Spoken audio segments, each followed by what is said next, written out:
രാജിന്റെ മരണത്തിൽ ആരോപണ വിധേയനായ അധ്യാപകൻ ഡോക്ടർ എം.കെ. റാമിനെതിരെ കൂടുതൽ ഗുരുതര വെളിപ്പെടുത്തലുമായി വിദ്യാർത്ഥികൾ. നിതിൻ രാജിനെ അധ്യാപകനായ ഡോക്ടർ എം.കെ. റാം ക്ലാസിൽ പതിവായി അധിക്ഷേപിച്ചിരുന്നുവെന്ന സഹപാഠി ആർച്ച പ്രതികരിച്ചു. വിദ്യാർത്ഥികളെ പതിവായി അവഹേളിക്കുന്ന ഇതേ അധ്യാപകനായിരുന്നു കോളേജിലെ റാഗിംഗ് വിരുദ്ധ സമിതിയുടെ ചുമതലയും. നമ്മൾ ഫ്രണ്ട് റോല അമ്പളറിക്കുക, എന്നിട്ട് ക്ലാസ്സിനെ ഫേസ് ചെയ്യാൻ പറയും. എന്നിട്ട് ബാക്കിയുള്ള പിള്ളേർ നോക്കിയിട്ട് നോക്ക്, ഇവനെ കണ്ടിട്ടൊരു ബെഗറിൻ്റെ ലുക്കില്ലേ, ഇവനെ കണ്ടിട്ടൊരു കോളനി ബെഗറിൻ്റെ ലുക്കില്ലേ. എന്നിട്ട് എൻ്റെ ചെരുപ്പ് കണ്ടിട്ട് പറഞ്ഞു ഇവന് വീട്ടിൽ പൈസ ഒന്നും ഇല്ലാത്തതാണ്, ഇവന് ബെഗർ വേഷത്തിൽ ഇങ്ങനെ വരുന്നതെന്ന് പറഞ്ഞിട്ട് പോയിരുത്തും. ഇന്നും ഇന്നലെയും തുടങ്ങിയതല്ല വിദ്യാർത്ഥികളോടുള്ള ഡോക്ടർ എം.കെ. റാമിന്റെ അധിക്ഷേപമെന്ന് ഈ വിദ്യാർത്ഥിയുടെ പ്രതികരണത്തിൽ വ്യക്തം. കഴിഞ്ഞ 15 വർഷമായി ഇവിടെ അധ്യാപകനാണ് റാം.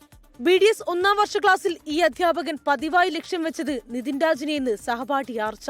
ക്ലാസ്സിൽ എപ്പോഴും നമുക്ക് അറ്റൻഡീവ് ആയിട്ട് ഇരിക്കാൻ പറ്റില്ല. ജസ്റ്റ് ഒന്നിങ്ങനെ കുനിയുമ്പം ഉറങ്ങുവാണല്ലേ, ഗെറ്റ് ഔട്ട് പറഞ്ഞ് 3 മാസം അറ്റൻഡൻസ് കളയുക. നിതിനെ കൂടുതലായിട്ട് ഹറാസ് ചെയ്യുന്നുണ്ട്. നിതിനെ ലാസ്റ്റ് വീക്ക് കഴിഞ്ഞാൽ നല്ല രീതിക്കാണ് ഹറാസ് ചെയ്തിട്ടുള്ളത്. ഒരു ട്രോമയായിരുന്നു ആ സാമാന്യങ്ങളൊക്കെ പറയുന്നത്. വിദ്യാർത്ഥികളെ അവഹേളിക്കുന്ന ഈ അധ്യാപകനാണ് കോളേജിലെ റാഗിംഗ് വിരുദ്ധ സമിതിയുടെ ചുമതലയെന്നത് വലിയ വൈരുദ്ധ്യം. ഡോക്ടർ റാമിന് പുറമെ വിദ്യാർത്ഥികളോട് മോശമായി പെരുമാറുന്ന അധ്യാപകർ വേറെയുണ്ടെന്നും വിദ്യാർത്ഥികൾ. ഹോസ്റ്റലിലായിരുന്നാലും അങ്ങനെ തന്നെയാണ്. 2 മണിവരെയൊക്കെ നിർത്തിയിട്ട് നമ്മളെ റാഗ് ചെയ്യുക. സ്റ്റാഫ് തന്നെ ഉണ്ടാവും, അവിടെ ഹോസ്റ്റലിലെ സ്റ്റാഫ് ഉണ്ടാവും, അവർ പിടിച്ചു നിർത്തി റാഗ് ചെയ്യുക. നിതിൻ രാജിന്റെ മരണത്തിൽ കുറ്റക്കാർക്കെതിരെ ശക്തമായ നടപടി ഉണ്ടാകുമെന്ന് ആരോഗ്യ സർവകലാശാല vice chancellor doctor Mohanan Kunnummal. ഇത്തരം കോളേജുകൾ തുടരണമോ എന്ന് ആലോചിക്കും. നിതിൻ രാജിന്റെ വീട്ടുകാരെ സന്ദർശിച്ച ശേഷമായിരുന്നു വൈസ് ചാൻസലറുടെ പ്രതികരണം. 24 തിരുവനന്തപുരം.